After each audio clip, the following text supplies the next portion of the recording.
Bonjour, j'espère que vous allez bien.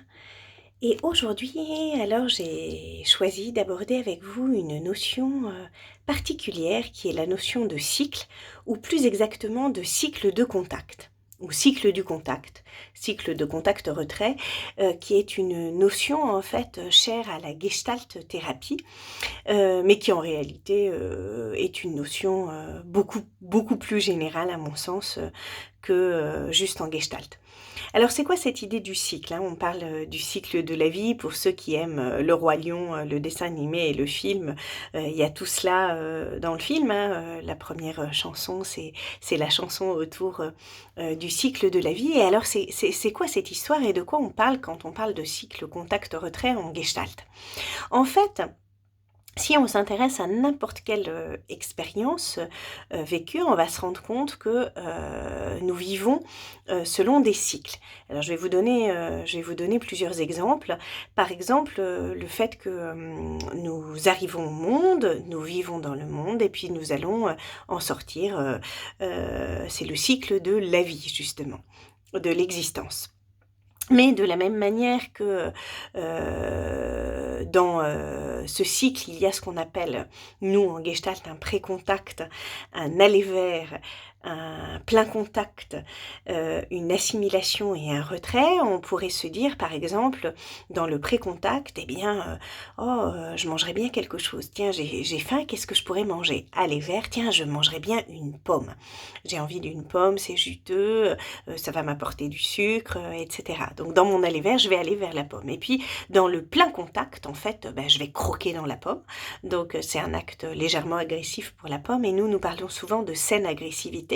Et c'est cette idée d'entrer en contact, en fait, avec un autre qui n'est pas nous et qui fait partie de l'environnement, puisque nous considérons en tant que gestaltiste, que la personne est l'organisme et tout le reste est l'environnement. Alors quand je dis tout le reste, ça peut être vous, ça peut être d'autres personnes, ça peut être les circonstances, ça peut être la situation, là où vous vivez, etc., etc.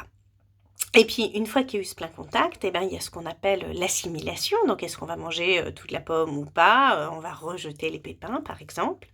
Il va rester le trognon de la pomme et puis le retrait et on va jeter la pomme, enfin ce qu'il en reste en tout cas à la poubelle et puis on va être rassasié jusqu'au prochain cycle de la faim où on va vouloir à nouveau manger quelque chose et on va pouvoir sentir en fait qu'il y a un besoin qui émerge.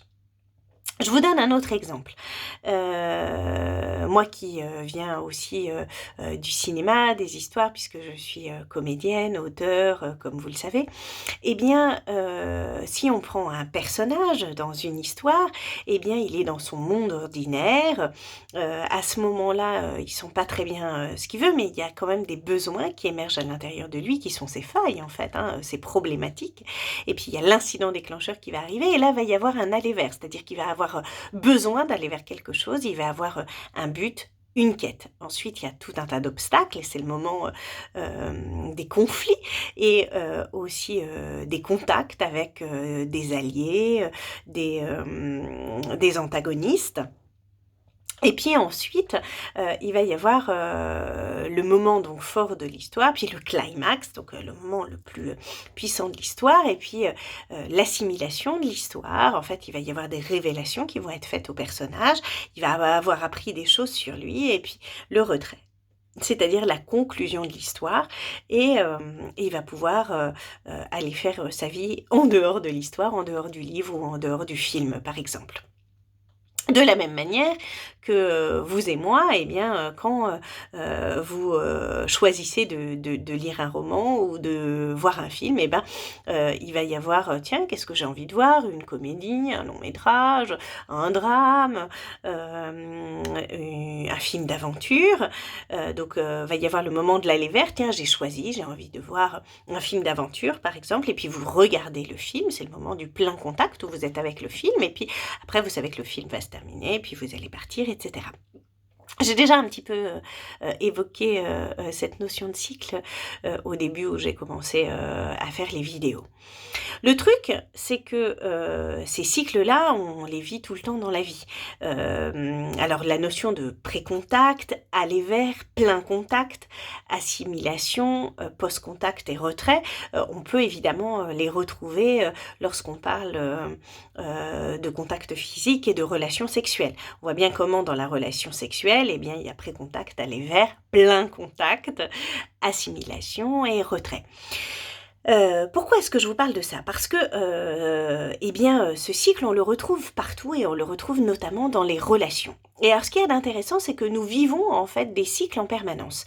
Par exemple, pour les gens qui me suivent là sur YouTube et sur les réseaux, eh bien, nous avons une relation selon plein de cycles. C'est-à-dire qu'il y a le pré-contact, lorsque moi je fais ces vidéos et que en fait vous êtes en pensée mais pas directement là, et puis avec moi, et puis il y a mon aller vers, cette envie de faire la vidéo. Là je suis en plein contact de la vidéo elle-même, et puis va y avoir le moment où je vais terminer la vidéo et vous dire au revoir.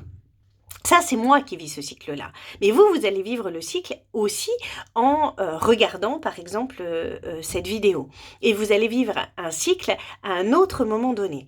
Et puis, dans notre relation à nous, eh bien, il y a aussi cette idée de cycle. C'est-à-dire que, par exemple, je ne vous connais pas, mais vous, vous me connaissez. Donc vous, vous êtes peut-être dans le pré-contact et peut-être vous allez mettre un commentaire, je ne sais pas, à cette vidéo. Et puis moi, je vais le découvrir plus tard. Pourquoi est-ce que je vous dis ça? Parce qu'en fait, lorsque nous nous intéressons aux relations avec les gens, en fait, nous vivons plein de cycles.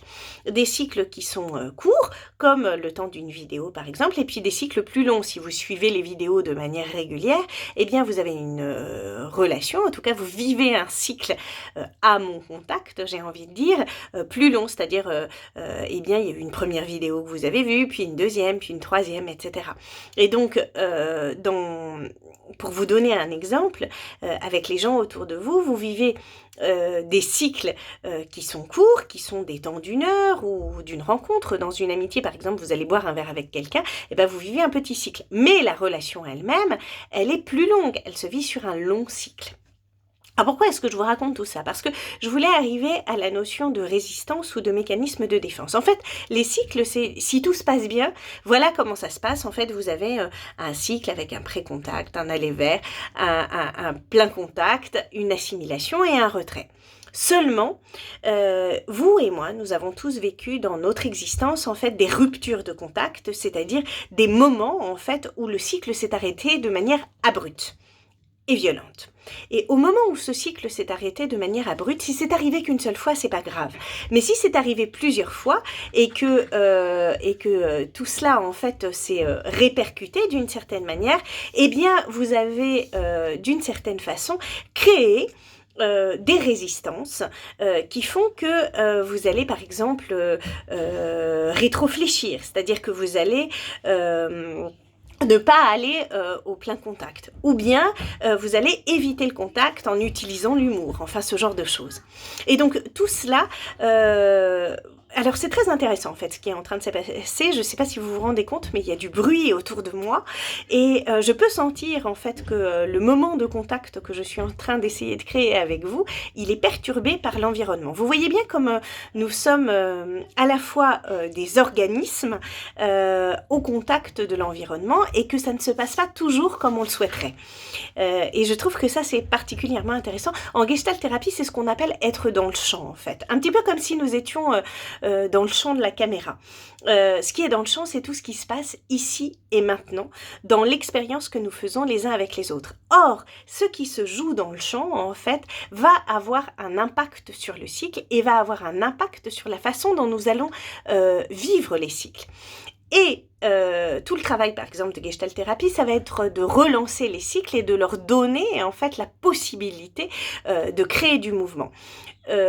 Comme vous et moi, nous avons vécu des ruptures de cycle, des ruptures de contact, par exemple, parce que nous sommes la victime d'une perte beaucoup trop tôt dans la vie, si vous avez par exemple perdu quelqu'un de très cher lorsque vous étiez très jeune, eh bien le cycle n'a pas pu se passer, disons, entre guillemets, de manière normale. Et donc ça a créé une brèche, une faille dans vos rapports au cycle de contact. De la même manière que s'il y a des situations qui se répètent, par exemple, si à chaque fois que vous avez besoin que quelqu'un soit présent pour vous, eh bien la personne pour X raisons ne peut pas être là, eh bien vous allez croire que en fait c'est pas possible d'aller au plein contact, et donc vous allez apprendre à vous protéger, à rétréfléchir comme je disais tout à l'heure, c'est-à-dire à ne pas dire ce que je ressens, à ne pas partager ces sentiments. Bref, tout ça fait que au lieu de vivre des cycles pleins, en fait, nous avons appris à vivre des cycles qui peuvent être rompus. Exactement comme si vous vous arrêtiez au milieu d'un film ou au milieu d'une série. Je ne sais pas, par exemple, pour les gens qui regardent des séries, vous devez, ce serait intéressant parce que vous devez vivre ça en fait. Si jamais la série elle n'est pas reconduite et puis qu'on vous a laissé sur un cliffhanger, c'est-à-dire sur une révélation, mais qui n'a pas été conclue en fait, à laquelle on n'a pas apporté véritablement de réponse et que la série s'arrête pour des raisons de production, eh bien à ce moment-là, c'est comme si on vous laissait en plan. Et c'est pas très agréable à vivre. Eh bien dans les rupture de cycle de contact, c'est exactement ce qui se passe. Alors je ne vais pas tout vous déplier maintenant, mais je voulais attirer votre attention sur cela, sur le fait que nous vivons des cycles et des cycles qui sont interrompus. Et tout le travail, en fait, c'est d'essayer de vivre mieux, de remettre de la danse, de remettre une rythmique pour pouvoir terminer des cycles, pour que ce soit plus doux et plus apaisant, et permettre à nous de faire réémerger le mouvement. Alors si vous voulez en savoir plus sur le cycle de contact et les résistances, eh bien n'hésitez pas à me contacter, à prendre rendez-vous avec moi, puisque c'est vraiment tout le travail que je fais en Gestalt thérapie. Je ne vais pas pouvoir évidemment détailler ici toutes les résistances, tous les mécanismes de défense que sont la rétroflexion, la confluence, la déflexion, qui est l'utilisation de l'humour pour éviter d'aller au contact, mais parce que nous avons, vous et moi, tous fait des expériences de contact douloureuses, et en même temps, nous espérons tous entrer en contact avec l'autre dans notre plus grande vulnérabilité, parce que c'est à cet endroit-là que la magie opère, au sens où c'est notre âme qui agit. Et là j'utilise un petit peu la langue des oiseaux, mais la langue des oiseaux, hein, c'est le fait de donner des sonorités aux mots un petit peu différentes, et je crois que la magie c'est cela, c'est quand l'âme agit. Voilà, bah écoutez, n'hésitez pas surtout à poser des tas de questions ou à commenter, comme ça je pourrais faire des vidéos sur les différents mécanismes de défense ou résistance si vous le souhaitez, pour pouvoir détailler tout cela. Je ne peux pas le faire là en 10 minutes, ce serait évidemment pas pertinent, parce que ça nécessite davantage d'explications. Voilà, bah écoutez, si vous avez aimé cette vidéo, surtout n'hésitez pas à la partager sur vos réseaux, à vous abonner à ma chaîne YouTube, à commenter, et puis si vous avez envie d'en savoir plus sur le cycle de contact et les résistances, eh bien n'hésitez pas aussi à me solliciter pour que nous nous rencontrions. Voilà, je vous souhaite une excellente journée, au revoir.